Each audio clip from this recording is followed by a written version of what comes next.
Coisas que eu passei com um ex-narcisista. Pois é, meus amigos, a psicóloga de vocês já teve um relacionamento com uma pessoa assim. Sofrer é ter propriedade no que fala e no que passa pra vocês. Não só isso, também estudo, né?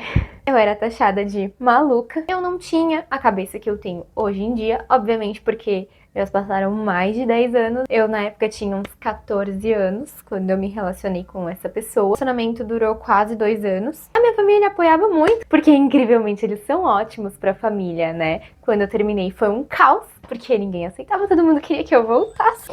Vamos a falas que eu ouvi daquela boca. Ele fez 18 enquanto a gente estava em um relacionamento. A discrepância de idade ele já era... É assim que a gente aprende. Virei psicóloga aí, ó. E nós já estávamos, acho que há 1 ano juntos.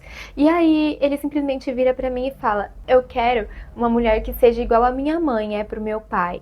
E que ela aceite as coisas que o meu pai faz pra minha mãe. Eu quero que minha mulher também aceite. A mãe dele chorava pra mim quase toda vez que eu ia lá, porque o pai dele colocava ela de castigo. Tipo, uma senhora de castigo.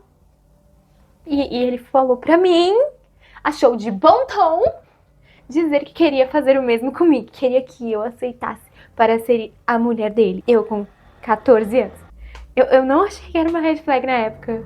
Segundo absurdo. Eu, obviamente, era muito jovem, então eu não podia ir pra casa dele sempre, não podia ficar na casa dele sempre. Então a gente só se via nos sábados, ou nos domingos, ou nos feriados. Ou quando ele dava uma passada na minha casa. Aí ele achou que era de bom tom falar pra mim que nós se víamos muito pouco, porque era culpa minha, que preferia estudar do que ir ver ele. Eu deveria cabular a escola e ir pra casa dele. Lembrando que ele já tinha feito 18 nessa época, já estava formado, então ele não estudava, né? Só eu, no caso. Eu, obviamente, não fiz isso porque eu considerava meus estudos muito importantes. Mas também não achei que era uma red flag, gente. Ai, socorro, Deus. Terceiro absurdo que já me ocorreu. Eu morava com os meus bisavós na época. E aí, simplesmente ele estava discutindo comigo no quintal da casa. Meu bisavô viu que ele estava se exaltando, começando a gritar comigo, porque ele gritava comigo. Dizia palavras que não deveria, né? Se dizer pra uma garotinha de 15 anos, 14 anos. E aí o meu bisavô resolveu intervir. E aí ele simplesmente virou pros meus bisavós e falou: não se metam. Em briga de marido e mulher, ninguém mete a colher. Eu falo do jeito que eu quiser com ela. Tem coisa que a gente fala, olha. Quarto absurdo que eu já ouvi dele. Nós estávamos em uma lanchonete. Não é lanchonete, gente, é um trailerzinho que vende lanches.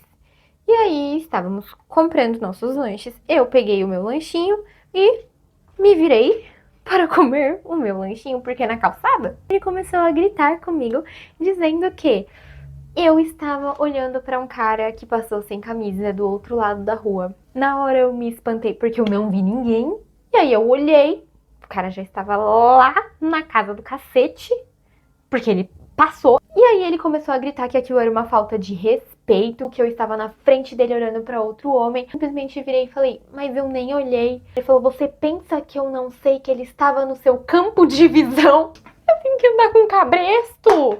Eu virei cavalo? Não, gente, eu não achei que isso era uma red flag. Eu não terminei. Em que ele ficou gritando e me humilhando na rua por estar olhando a pessoa do outro lado da rua.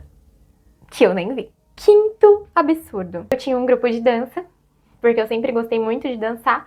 E eu, com essas amigas do grupo de dança que íamos se apresentar na escola, fomos na 25 de março, famigerada 25 de março, comprar roupinhas iguais e combinando para nós podermos fazer a apresentação da escola. Ele trabalhava lá no centro. Falei, vou passar lá pra ver ele, né? Já que ele trabalhava meio período. Então, o horário iria bater, porque eu ia sair da escola, ia pra lá, é o horário que ele estaria saindo do trabalho, né? Do trabalho. Era tipo um estágio. Projeto. Gente, essas coisas aí. Cheguei lá, né, no horário da tarde, no trabalho dele com as meninas. E aí, ele falou, já estou saindo, eu vou só ali trocar um fone que eu comprei e está quebrado. Não vou querer continuar com esse fone, vou devolver. Gente, era tipo do outro lado da rua, assim, numa ruinha, que ele ia entrar na loja, ia trocar o fone e acabou. Simplesmente fazia 40 minutos que ele tinha virado a ruinha ali na loja e não voltou mais. Aí eu falei pras meninas, gente, vamos, porque, né, senão a gente vai perder muito tempo, vai chegar tarde em casa, a gente tem hora pra chegar. E depois eu falo pra ele encontrar a gente. Falei com a moça que trabalhava com ele, que eu conhecia. Falei, ó, tô indo lá nas lojinhas, fala pra quando ele voltar, pra ele encontrar a gente lá. Acho que em sã consciência qualquer pessoa pensa normal disso, né? Estou eu na lojinha com as minhas amiguinhas lá, olhando as roupinhas, bonitinha, quando me aparece a assombração, o dito cujo, na porta da loja. Fui recebê-lo, tipo, oi, né? Normal. Achei que nada estava errado. Quando ele começa a gritar, porque você saiu da onde eu mandei você esperar. Se eu mando você esperar naquele local, você tem que esperar naquele local. Você não tem que sair da onde eu mandei você ficar. Você só pode sair quando eu disser que você pode sair. Você não pode sair andando por aí. Só falei. Mas você demorou, eu fiquei 40 minutos te esperando. Você falou que só ia trocar um fone. E aí ele começou a gaguejar, começou a se embolar, porque eu não sei até hoje que caceta que ele foi fazer. Ele começou a se enrolar, se embolar. E aí o segurança da loja viu que ele estava ficando agressivo, que ele estava começando a ficar descontrolado. Foi até a porta da loja e disse: querido, você está na nossa loja. Se você continuar levantando a voz para ela ou pensar em fazer qualquer coisa contra ela, você não vai fazer contra ela não, porque eu vou entrar na frente. Agradeci o segurança, né? Fiquei claramente com medo. Essa que o segurança falou isso pra ele, ele foi embora. Depois eu fui, fiz as compras com as meninas e fui embora também.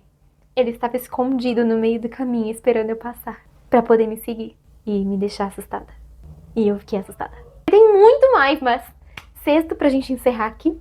Quando eu terminei, porque eu achei que essa foi a gota d'água ali na loja, né, e a situação com a minha família, porque ele também gritou com a moça lá do trabalho, porque que ela tinha deixado eu sair da onde ele mandou. Foi um grande caos generalizado, resolvi terminar, porque eu achei que essa foi a gota, não todo o resto, que tem muito mais. Quando terminei, porque a gente sabe que com narcisista não é só terminar, né, gente? Já ensinei vocês isso aqui. Ele mandou mensagens que atentaria contra si mesmo. Ele mandou mensagens falando que ele nunca mais ficaria com ninguém, que eu estava destruindo a vida dele e que se não fosse pra ficar comigo, ele nunca mais amaria nem ficaria com ninguém, que eu estava destruindo as expectativas dele de vida, que ele nunca ia ter um casamento por minha culpa e que ele não precisaria viver por isso. Ele não fez nada, era somente pra eu ficar com medo e voltar. Mas eu não voltei, fui irredutível quanto a isso. E ele passou a vir no meu portão quase todos os dias. Ficar sentado chorando no meu portão até eu sair e conversar com ele. Ficava escondido nas esquinas perto da minha residência, sabendo por onde eu passava, os horários que eu passava, pra poder me seguir. Até que o pessoal aqui da rua deu um apavoro nele, mandou ele embora e ameaçou ele pra ele nunca mais voltar. Claramente, gente, que hoje em dia eu sei que tudo o que aconteceu foi uma grande red flag para eu poder ver tudo o que estava acontecendo, mas eu era jovem, eu era adolescente, eu não entendia sobre o mundo, eu tinha o sonho de me casar com a primeira pessoa que aparecesse e que eu amasse, porque eu não amava ele. Ele só era meu amigo e ele pediu e eu resolvi aceitar. Às vezes a gente toma decisões erradas e continua batendo na tecla do erro, até a gente falar, não, essa tecla tá errada.